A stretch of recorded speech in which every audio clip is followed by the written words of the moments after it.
Trading up your home, moving to a bigger home, there's a few different things involved, but I want to just talk about two aspects today. First of all, picking the right real estate agent.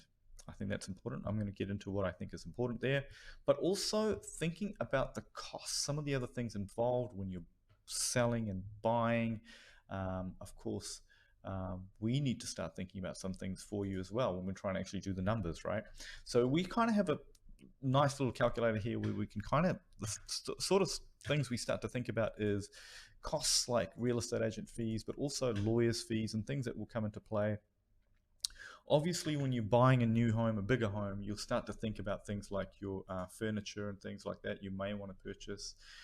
The key thing here, though, for us, when we get a home loan approval, is to put a little bit of padding on either side, meaning you might sell for a little bit less and you might want to buy for a little bit more. So we try and kind of factor that in as well when we try and do an approval, if it's possible, right?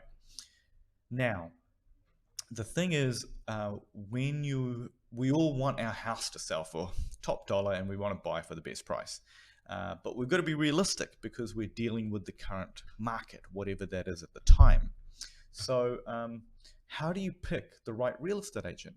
So this is really important because it's something we're coming across quite a few times now.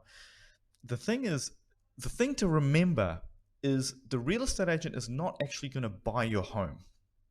So when you're looking at property appraisals, do understand that that's just an opinion.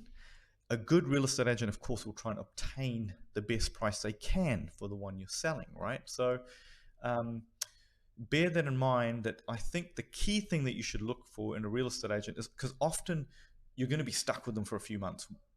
Usually that's how they sign up their contracts. So I think the key thing there is whether you can really trust them, because there will be a point in time in the future where the agent will, after marketing the property, after a lot of feedback, will come to you with a contract, and you have to be able to trust them to know that that is the best possible price before you sign your home away, right? So I think trust is kind of the key ingredient. Obviously, the advice I think is important as well, in terms of what kind of tidy up should you do, what can you afford, and what should you really spend in the house that will get you the best bang as well, before you put it on the market, right? So those things are important, but trust is, I think, a big one. Property appraisals, a lot of people just default to the highest property appraisal, but that's a really easy game to play. Like, it doesn't mean that that agent is going to obtain a better price for you. It's just an opinion. The market decides the price. And really, the best way you can do that is just try and make sure that your property is presented to the biggest pool of possible buyers, right? Anyway, that is my opinion from a mortgage advisor anyway. I'm not an expert in the property field, but that's just my observation over the last few years.